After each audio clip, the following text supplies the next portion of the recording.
আসসালামু আলাইকুম প্রিয় দর্শক, কাছে বা দূরে যে যেখান থেকে ভিডিওটা দেখছেন সবাইকে আমার নতুন ভিডিওতে আমন্ত্রণ জানাচ্ছি। এখানে আমি কড়াইয়ে পর্যাপ্ত পরিমাণ তেল দিয়ে দিয়েছি। আলু আর পটল সাথে ডিম দিয়ে ভাজি করব। ভাজিটা খেতে খুবই ভালো লাগে, একবারের জন্য হলেও ট্রাই করবেন। গরম ভাতের সাথে, রুটির সাথে, পরোটার সাথে খেতে খুবই ভালো লাগে।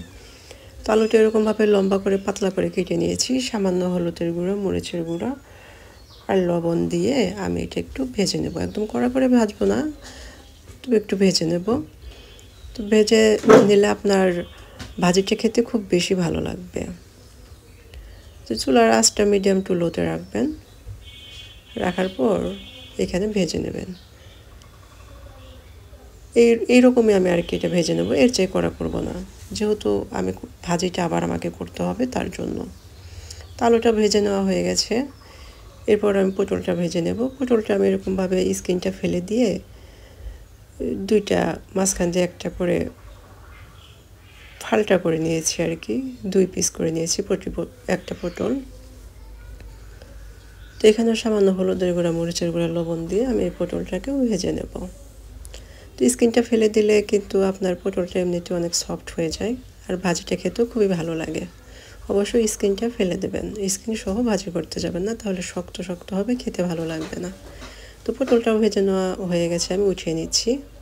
তো এখানে যে আমি অনেক তেল দিয়েছিলাম, আমি তেলটা কিন্তু কমিয়ে নেব, এত তেলে ভাজি করা যাবে না। তো আমি তেলটা কমিয়ে নিলাম। খুবই সামান্য তেলে আমি জিরার ফোড়ন দিয়ে দিলাম। এরপর পেঁয়াজ কুচি দিয়ে দিয়েছি, কাঁচামরিচ কুচি। তো সব কিছু আমি আর কি ভেজে নেব, একটু কালার আসা পর্যন্ত আর কি ভেজে নেব। এরপর আদা বাটা, রসুন বাটা দুইটা মিলে আমি 1 চামচের মতো আর কি ইউজ করেছি। মশলাটা একটু কাঁচা গন্ধ দূর হয়ে যাওয়া পর্যন্ত ভেজে নেব। মশলাটা আর কি আমাকে ভুনে নিতে হবে। তো সামান্য পানি দিয়ে দিলাম।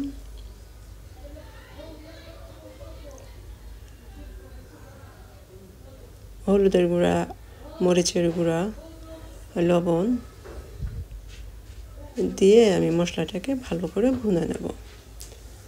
তো মশলাটা ভুনে নিলে হবে কি, আপনার খাবার টেস্টটা অনেক ভালো আসবে। এখানে কিন্তু আমি শুধু কাঁচামরিচ পেঁয়াজ দিয়ে ভাজি করতে পারতাম, কিন্তু এরকমভাবে মশলা দিয়ে ভাজি করলে ভাজিটা খেতে বেশি ভালো লাগবে। তো মশলা ভুনে নেওয়া হয়ে গেছে। এর ভেতরে আমি ভেজে রাখা আলু আর পটল দিয়ে দিলাম।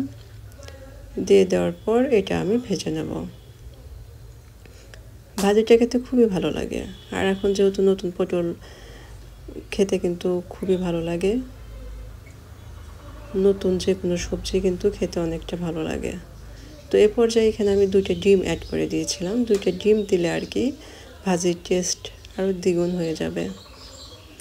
আপনারা চাইলে ডিমটা বাদ দিতে পারেন, তবে ডিমটা দিলে আর কি অনেক টেস্টফুল হবে খাবারটা।